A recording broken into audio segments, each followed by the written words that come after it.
आजकल कमाई धमाई होत नहीं के। आजकल चलो तनी कोनो के हाथ होत मारे में ठंडी में हाथ होत कणुआ जाता है एकदम कर बहिन। चलो चली देखी केन हो माल उल पाएम तो मने बढ़िया बा। सदा लोग बात जितना मने Oh no!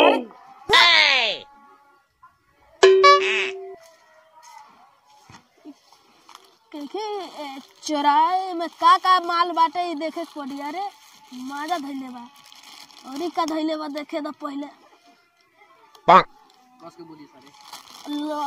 भेटाते नहीं खे पकड़ाए ना रे गड़बड़ हो जाई। रुको देखे तो ये कुछ नहीं के धैले कुछ नहीं के धैले मालो नहीं के ना।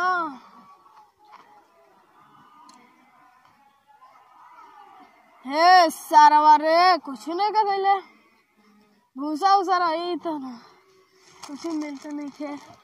अरे भाई वही देख चाबी तिजोरी धर पहले है ना।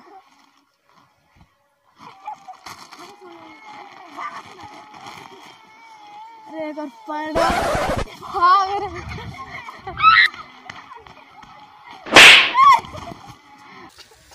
हाँ ये घर में बैके बुझाता तिजोरी हो। चलो खोल के देखो तनी पहले देख ली का लौकत तो हिले नहीं खे।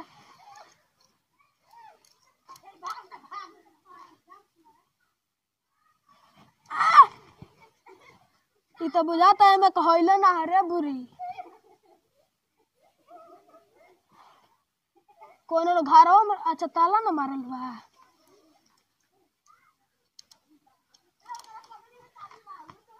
हाय देखी हाय कैसन बा जा इहो तो नहीं के खुलो कैसन चाबी सरवा लागत हौ घर के भाई। अरे भाई भाई खुलोत नहीं के।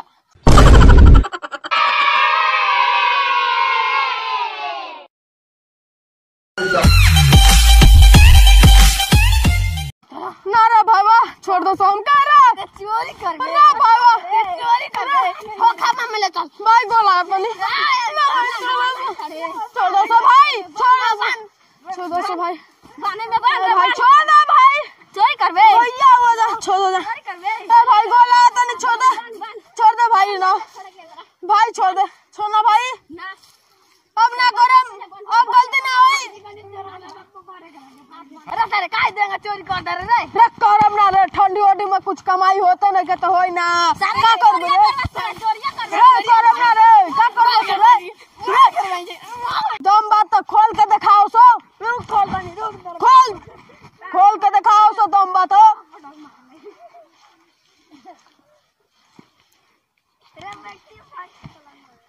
आओ सो सारो फरियालो सो आओ सो फरियालो सो।